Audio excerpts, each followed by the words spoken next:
여러분 반갑습니다. 최기영입니다. 오늘 소개할 책은 아이는 부모의 등을 보고 자란다 라는 책입니다. 표지에 보면 부모가 꼭 배워야 할 인문 고전 속 자녀 교육의 지혜라고 되어 있습니다. 수많은 자녀 교육서가 있지만 제가 이 책에 끌렸던 점은 바로 이 점이었습니다. 자녀 교육에 있어서 어떤 방식이 정답이라고 말하기가 참 힘들다고 생각합니다. 부모마다 생각이 다르고 방식이 다르기 때문에 각 가정마다 자녀 양육과 교육 방식이 각기 다르다고 볼 수 있는데요. 우리가 역사 속에서 존경해왔던 인물들에게서 자녀 교육의 지혜를 배워보는 것도 도움이 많이 되리라 생각합니다. 저는 이 책을 읽으면서 자녀 교육보다 먼저 저를 돌아보고 정비하는 시간을 가지게 되어서 참 좋았습니다. 자, 그러면 저와 함께 아이는 부모의 등을 보고 자란다 책 속으로 들어가 보시죠. 무절제한 사랑은 자녀와의 관계를 망치는 주범. 이른 시간 홀로 뜰에 서 있을 때 아들 리가 종종 걸음으로 지나가자 공자는 너는 시를 배웠느냐? 라고 물었다. 리가 아직 배우지 못했습니다. 라고 대답하자 공자는 시를 배우지 않으면 남들과 말을 할 수 없다. 라고 가르쳤다. 리는 물러나 시를 공부했다. 다음날 다시 홀로 뜰에 서 있을 때 리가 종종 걸음으로 지나가자 공자는 너는 예를 배웠느냐? 라고 물었다. 리가 아직 배우지 못했습니다. 라고 하자 공자는 예를 모르면 몸을 바로 세울 수 없다. 라고 했다. 리는 물러나 예를 공부했다. 공자의 제자 진항이 당신은 아버지께 특별한 가르침을 들은 것이 있습니까? 라고 묻자 공자의 아들 백어가 한 대답이다. 진항은 그 자리를 물러나면서 기쁜 마음으로 말했다. 하나를 물어 세 가지를 알게 되었다. 시에 대해 듣고 예에 대해 들었으며 군자는 자기 자식에게 거리를 둔다는 사실을 알게 됐다. 진항은 백어와 대화하면서 중요한 세 가지 사실을 알게 된다. 시와 예를 중요하게 가르치는 것은 당연하지만 공자가 자식에게 거리를 둔다는 것을 알고 기뻐했다는 점이 특이하다. 아버지와 자식 간의 관계에서는 적절한 거리가 필요하다. 거리를 너무 두면 자녀가 사랑의 결핍을 느낄 수 있고 사랑스러운 마음에 아무런 제재를 하지 않으면 자녀의 버릇이 나빠지게 된다. 참 쉽지 않은 일이다. 자식에게 넘치는 사랑을 주는 것은 좋은 일이지만 아버지로서 당연히 받아야 하는 자녀의 존경까지 사랑에 묻혀서는 안 된다. 특히 절제하지 못하는 부모의 사랑은 오히려 자식과의 관계를 해칠 수도 있다. 마음으로 깊이 품고 사랑하되 그 표현에 있어서는 항상 절제를 염두에 두어야 한다. 맹자 이루상에는 그 방법이 좀 더 구체적으로 실려 있다. 제자 공손추가 군자가 직접 아들을 가르치지 않는 것은 무엇 때문입니까? 라고 묻자 맹자는 현실적으로 어렵기 때문이다. 가르치는 사람은 반드시 바른 도리로 가르칠 텐데 그럼에도 통하지 않으면 화가 나고 감정이 상하게 된다. 아들도 아버지 화내는 모습을 보면서 내게 바른 도리를 가르치면서 아버지의 행동은 바르지 않은 것 같다라고 생각하게 된다. 이처럼 부자간에 서로 감정이 상하게 되는데 이는 옳지 않은 일이다 라고 대답했다. 아무리 뛰어난 군자라도 자녀 사랑에는 예외가 없다. 객관적이고 공정하게 대하고자 노력해도 마음이 기우는 것을 이겨내기가 어렵다. 사랑이 큰 만큼 더 큰 기대를 하게 되고 가르침을 제대로 따르지 않으면 화를 내게 된다. 물론 더 잘 되기를 바라는 마음이지만 순간적인 감정을 참아내기가 어려운 것이다. 아버지가 감정을 절제하지 못하는 모습을 보면서 자식도 감정이 상하게 되고 결국 부자 간에 틈이 벌어지게 된다. 맹자는 그 해법을 이렇게 제시한다. 옛날에는 아들을 서로 바꾸어 가르쳤다. 그리고 부자 간에는 서로 잘하라고 책망하지 않았다. 책망하면 멀어지게 되고 멀어지면 이보다 더 큰 불행은 없다. 맹자가 말한 것처럼 자녀를 서로 바꿔서 가르치는 것은 오늘날의 현실과 맞지 않을지도 모른다. 하지만 맹자가 말하고자 했던 의도는 충분히 공감이 간다. 실제로 직접 자녀를 가르치다가 배움에 적극적이지 않은 태도를 보이거나 쉬운 문제를 이해하지 못하는 모습에 감정을 주체하지 못했던 경험이 있을 것이다. 결국 좋은 마음으로 시작했던 공부가 서로 마음을 다치면서 끝나게 된다. 부모가 감정을 절제하지 못하는 모습을 보이면 자녀의 마음속에 사랑보다 상처가 깊이 새겨진다. 또 한 가지 자녀를 무조건 사랑하는 마음 때문에 판단력이 흐려지는 것을 주의해야 한다. 일방적인 사랑은 자기 자식이 무조건 착하고 바르다고 여긴 채 그 잘못을 제대로 보지 못하게 만든다. 공공장소에서 아이가 잘못을 저질렀는데도 꾸짖지 않는 경우가 바로 그것이다. 공중도덕을 지키지 않는 아이를 귀엽게만 바라보고 그것을 꾸짖는 어른을 오히려 못마땅하게 여겨서는 안 된다. 아이의 기를 죽여서는 안 된다. 아이의 자존심을 꺾는 일이다. 라는 이유를 대지만 실상은 얻는 것보다 잃는 것이 훨씬 더 많다. 자녀가 잘 되기를 바라는 것은 모든 부모의 바람이다. 자신이 가진 것을 모두 쏟아붓는다고 해도 아까운 사람은 없을 것이다. 하지만 분명한 것은 반드시 지켜야 할 선이 있다는 점이다. 자녀가 사랑스러울수록 한 걸음 물러서서 볼 수 있는 인내와 지혜가 필요하다. 감정을 절제할 수 있어야 하고 부모의 욕심을 자녀에게 대입해서도 안 된다. 자녀에게 줄 수 있는 진정한 사랑은 무조건적인 사랑이 아니라 절제하는 사랑이다. 길을 직접 열어주기보다 길을 열 수 있는 지혜를 길러주어야 한다.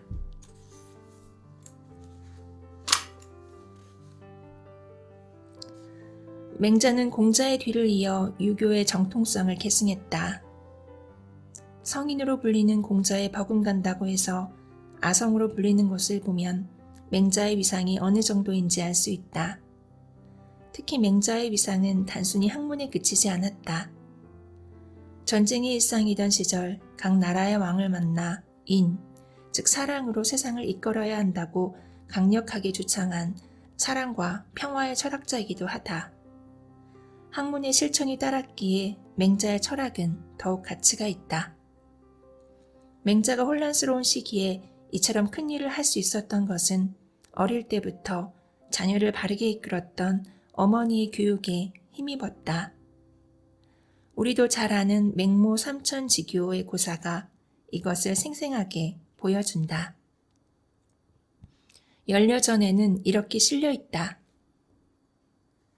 맹가의 어머니는 사는 집이 무덤과 가까워서 맹가가 매번 장사 지내는 일을 흉내내며 노는 것을 보았다. 맹모는 이곳은 자식을 살게 할 곳이 아니다 라고 하며 시장 근처로 이사했다. 그러자 맹가는 장사하는 흉내를 내며 놀았고 맹모는 또다시 이사를 했다. 그 다음 이사한 곳은 학교 근처로 맹가는 예를 배우고 예법을 행하는 것을 흉내내었다. 마침내 맹모는 이곳은 참으로 자식을 살게 할 만한 곳이다 라고 말하며 그곳에 거처했다. 맹자의 어머니는 주위 환경이 자녀에게 어떤 영향을 주는지 일찍이 간파했다. 그리고 몇 번이고 좋은 곳을 찾아 이사하는 노력을 아끼지 않았다. 이런 통찰과 노력으로 고대 동양의 위대한 철학자가 길러졌다. 어린 자녀들은 스스로 옳고 그른 것을 분별하는 능력이 부족하다. 따라서 날마다 접하는 것에서 많은 영향을 받는다. 자녀들이 아직 어릴 때 그들에게 올바른 것을 보게 하고 따르게 하는 것은 온전히 부모의 몫이다. 하지만 안타깝게도 현실적으로 어려운 경우가 많다. 다산도 두 아들에게 부치는 글에서 좋은 환경을 조성해주지 못한 것을 안타까워한다. 너희는 시장 옆에서 성장하여 어린 시절에 접한 것이 대부분 문전 잡객이나 시중 드는 하인배, 아전이어서 입에 올리고 마음에 두는 것이 약삭 빠르고 경박하여 비루하고 어지럽지 않은 것이 없다. 이런 병통이 골수에 깊이 새겨져 마음의 선을 즐기고 학문에 힘쓰려는 뜻이 전혀 없게 된 것이다.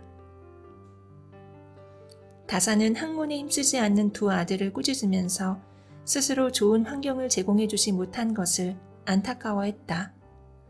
물론 다산은 맹자의 어머니처럼 쉽게 집으로 옮길 수 있는 상황이 아니었다. 경제적인 어려움도 있었지만 관직에 매여 있었기 때문이다. 그러나 다산은 성인이 된 두 아들에게 마음속으로 미안해하면서도 환경 탓만해서는 안 된다고 가르쳤다. 학문과 수양 등 마땅히 해야 할 일에서는 환경은 물론 어떤 핑계도 되어서는 안 된다는 것이다. 연려전에는 맹모 삼천지교의 고사에 이어서 또 다른 고사가 실려 있다. 맹가가 어렸을 때 옆집에서 돼지 잡은 일이 있었다. 맹가가 어머니에게 동쪽 집에서 돼지를 잡아 무엇을 하려고 합니까? 라고 묻자 어머니는 내게 주려고 잡는다 라고 농담한 뒤 곧 후회했다. 지금 막 배우기 시작한 아이를 속이는 것은 불신을 가르치는 것이다 라는 생각이 든 것이다. 그래서 곧바로 돼지고기를 사서 맹가에게 먹였다. 이것은 아이들에게 좋은 환경을 조성해 주는 것보다 더 중요한 것이 무엇인지 보여주는 이야기다. 모든 부모가 좋은 환경을 만들어 주기 위해 노력하지만 현실적으로 어려운 경우도 많다. 개개인의 노력만이 아니라 사회적으로 모든 사람이 힘을 합쳐야 하기 때문이다. 예를 들어 학교 주변에 유해업소를 두지 않는 것은 당국은 물론 어른들이 힘을 합쳐야 한다. 그래서 한 아이를 키우는데 온 마을이 필요하다라는 말이 있는 것이다. 그러나 부모가 보여주는 삶의 자세는 오롯이 부모의 몫이다. 부모는 올바른 삶의 태도를 보여주고 정직한 모습을 보여주어야 한다. 부모가 아이에게 남을 속이는 모습을 보이는 것은 거짓을 가리키는 것과 같다. 심지어 부모가 아이를 속인다면 그것은 거짓과 불신을 마음에 새겨주게 된다. 이로 말미암아 자기 목적을 이루기 위해서는 거짓을 행해도 된다는 잘못된 삶의 자세를 평생 지닐 수도 있다. 평소 생활에서 작고 사소한 거짓은 그다지 염두에 두지 않는 경우가 많다. 남이 보지 않으니까, 남에게 피해를 주지 않으니까 이번만 하고 안 할 거야 라는 마음인 것이다. 사람들이 이런 모습을 심하게 탓할 수는 없다. 잘못을 저지르고 후회하고 반성하는 것이 평범한 사람의 일상적인 모습이기 때문이다. 그러나 자녀 앞에서는 그 기준이 더욱 엄격해야 한다. 작은 잘못과 사소한 거짓이라도 스스로 허용해서는 안 된다. 만약 무심코 했다면 반드시 바로잡아야 한다. 자녀에게 바르게 살아야 한다고 가르쳐도 부모의 삶이 그렇지 못하다면 바른 가르침이 될 수 없다. 특히 부모의 말과 삶이 다른 경우 자녀들에게 혼란을 가중시킬 뿐이다. 공부해야 좋은 삶을 살 수 있다고 가르치면서 정작 부모 자신은 전혀 공부하지 않는 것, 독서는 삶을 풍요롭게 해준다라고 말하면서 정작 자신은 책 한 번 펼치지 않는 것도 마찬가지다. 교통질서를 지켜야 한다라고 가르치면서 한가한 도로에서 아이의 손을 잡고 무단횡단하는 모습을 보이기도 한다. 사소한 일 같지만 자녀에게는 이중적인 행동으로 비칠 수 있다. 부모의 모습이 자녀의 삶에서 곧장 드러나지 않을 수 있다. 그러나 이런 모습이 계속 쌓인다면 자녀가 미래에 보일 삶의 자세나 방식이 될 수도 있다. 참 무겁게 여겨질 수 있지만 심각하게 생각할 필요는 없다. 하루하루 정직한 삶의 모습을 보이고 잘못이 있으면 인정하고 고치는 모습을 보이면 된다. 부모가 자녀에게 완벽한 사람으로 보일 필요는 없다. 당연히 그럴 수도 없다. 단지 우리 평범한 사람들이 살고자 하는 정직한 삶의 자세와 충실한 모습을 보여주면 된다.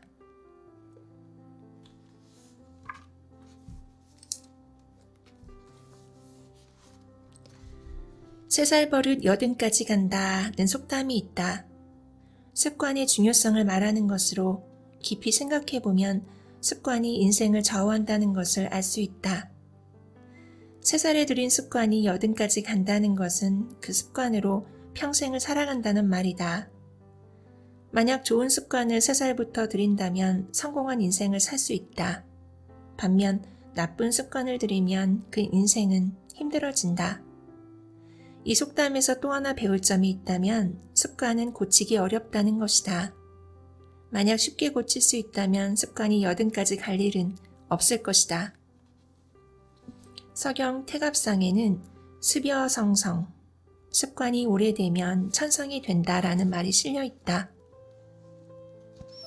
중국 상나라를 세운 탕왕 시절의 명제상 이윤이 새롭게 왕위에 오른 탕왕의 손자 태갑이 나라를 제대로 다스리지 않고 계속 방탕한 생활을 하자 꾸짖으며 했던 말이다. 몇 번에 걸친 훈계와 간언에도 말을 듣지 않고 불의한 행동을 하자 왕의 불의한 행동 습관이 마치 천성이 된 것과 같다 라고 하며 강하게 질책했다. 이 고사에서 말하는 것은 습관의 부정적 측면이다. 잘못된 행동을 계속하면 본성처럼 되어 벗어나기가 어렵다는 뜻이다. 태갑은 3년 동안 참회의 시간을 가진 다음에야 왕위에 복귀할 수 있었다. 나쁜 습관을 고치는데 무려 3년이라는 시간이 필요했던 것이다. 한편 공자는 좀 더 실감나게 습관의 중요성을 강조한다. 논어에는 본성은 서로 비슷하지만 습관에 따라 멀어진다 라는 글이 나온다. 사람의 타고난 본성은 비슷하지만 살아가면서 어떤 습관을 익히느냐에 따라 전혀 다른 인생을 살게 된다는 것이다. 결국 좋은 인생을 사는 것도 나쁜 인생을 사는 것도 모두 몸에 익힌 습관에서 비롯된다는 것을 알 수 있다. 그러면 습관은 정확히 어떤 것일까?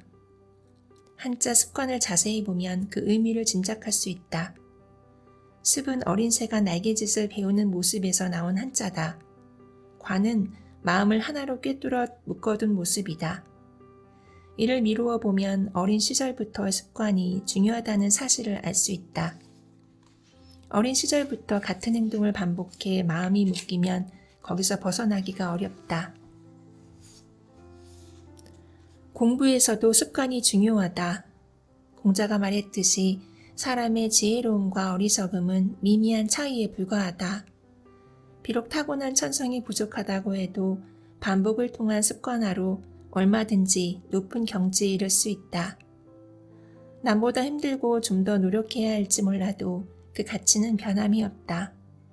아니 타고난 천성을 지닌 사람보다 더 의미 있고 소중할 것이다. 타고난 천성은 목적지에 좀 더 일찍 쉽게 도달하는 방법일 뿐이다.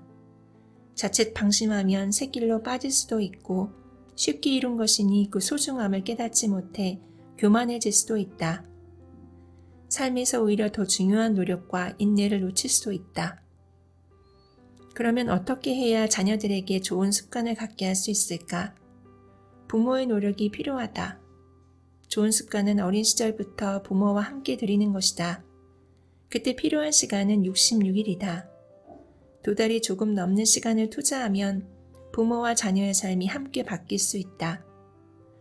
부모가 항상 책을 가까이 하는 모습을 보이면 자녀들은 자연스럽게 독서 습관을 들이게 된다. 부모가 공부를 쉬지 않으면 자녀들도 공부하는 자리에 앉게 된다. 규칙적인 생활 습관, 운동하는 습관 등 일상의 모든 측면에서 같은 원칙이 적용된다. 온 가족이 밝고 건강한 습관을 가진다면 당연히 건강하고 품격 있는 가정이 될 수 있다. 품격 있는 가정에서 익힌 좋은 습관은 평생 간다. 바탕이 겉모습을 넘어서면 촌스럽게 되고 겉모습이 바탕을 넘어서면 형식적이 된다. 겉모습과 바탕이 잘 어울린 다음에야 군자답다. 질승문죽야 문승질즉사 문질빈빈 연후군자. 논어옹야에 나오는 글로 학문과 수양을 통해 내면을 잘 갖추었다면 그것에 그칠 것이 아니라 겉으로도 잘 표현할 수 있어야 한다는 공자의 가르침이다. 원문에서 질은 학문과 수양을 통해 얻을 수 있는 내면의 충실함을 말한다. 즉 사람됨의 근본이라고 할 수 있다. 무는 겉모습인데 내면의 충실함이 겉으로 드러나는 것이다. 말과 행동, 태도, 삶의 자세 등을 가리키며 대인관계에서는 상대방에 대한 배려와 예의라고 할 수 있다. 학문과 수양은 깊은데 그것이 겉으로 잘 표현되지 못한다면 거칠고 야만적으로 보일 수 있다. 반대로 내면은 잘 갖춰져 있지 않은데 겉만 번드르르한 사람은 가식적이고 더 심해지면 위선이 된다. 이 구절과 관련된 고사가 논어 안현에 실려 있다. 공자의 가르침을 받은 자공이 위나라의 대부 극자성을 가르친 고사다. 극자성이 자공에게 군자는 본래의 바탕만 갖추고 있으면 되지 겉모습을 꾸며서 무엇하겠습니까? 라고 말했다. 그러자 자공이 안타깝습니다. 선생이 그렇게 말하는 것을 보니 내 마리에 말이 끄는 마차도 선생이 혀를 따르지는 못할 것입니다. 겉모습도 바탕만큼 중요하고 바탕도 겉모습만큼 중요합니다.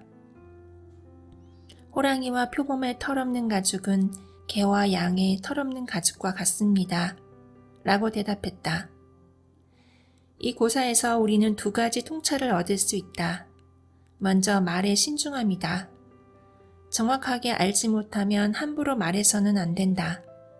그 당시 가장 빠른 운송기관은 말이 끄는 마차였다. 그러나 사람의 말이 퍼져나가는 속도는 말이 끄는 마차보다 더 빠르다.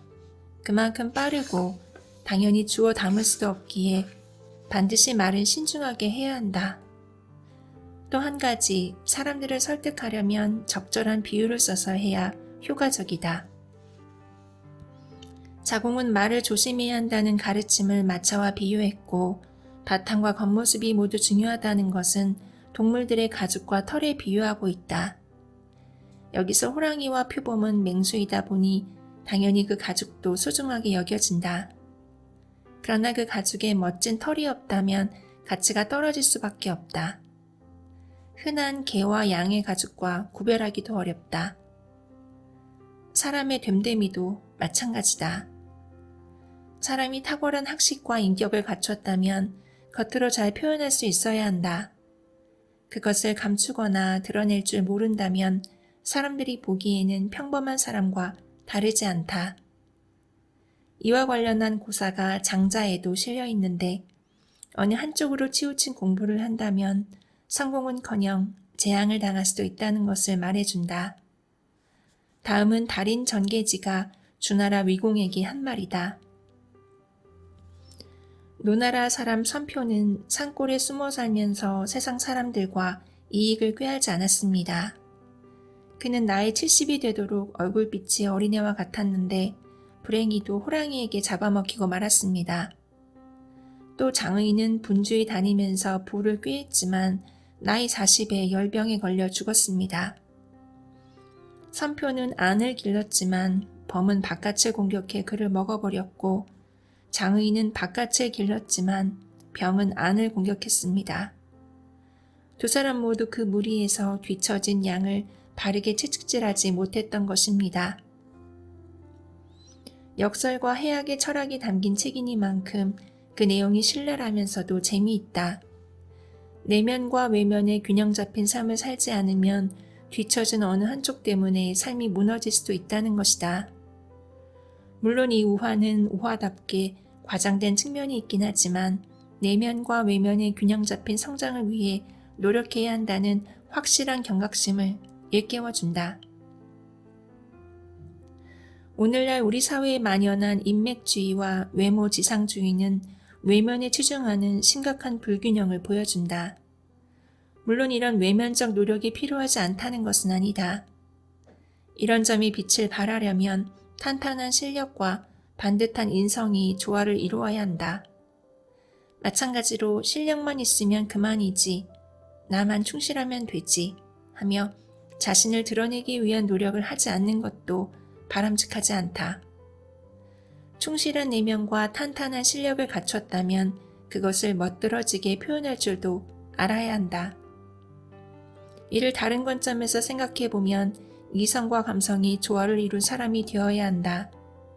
옳고 그름이 분명한 이성과 사람을 보듬을 수 있는 따뜻한 감성, 이 두 가지가 균형 있게 조화를 이루어야 우리가 원하는 최상의 가치를 만들 수 있다. 이성에만 치우친다면 지나치게 냉철한 사람이 되고 감성적이기만 하면 우유부단한 사람이 될 수 있다. 또한 세상과 현상에 대한 분명한 주관, 즉 식견을 지닌 사람이 되어야 한다. 이런 자질을 고루 갖춘 사람을 통합적인 인재라고 한다. 논어 위정편에 나오는 군자불기, 즉 군자는 그릇이 아니다 라는 구절이 그것을 말해준다. 군자는 그릇처럼 한 가지 용도로만 쓰이는 편협한 사람이 아니라 폭넓은 식견과 다양한 재능을 갖춘 통합적인 인물이라는 것이다. 우리 아이들의 교육과 비유하면 학교 성적은 외면을 가꾸는 것이고 인성과 감성은 내면에 해당한다. 만약 학교 성적에만 치우치면 내면의 부족함, 즉 정서적으로 결핍을 가진 사람이 될 수도 있다. 물론 학교 공부는 열심히 해야 한다. 아이의 장래를 위해 필요하니까 말이다. 더불어 내면을 성장시키려는 노력을 병행해야 한다. 공부 때문에 여유가 없다는 핑계는 아이를 반쪽짜리로 키우게 하는 요인이 될 수도 있다. 물론 부모도 바쁘다. 그러나 자녀를 위해 투자하는 시간을 아낄 수는 없지 않은가. 아이와 함께 인문학 도서를 읽고 음악을 비롯한 예술을 가까이 하고 자연을 체험하는 삶의 습관을 가져야 한다.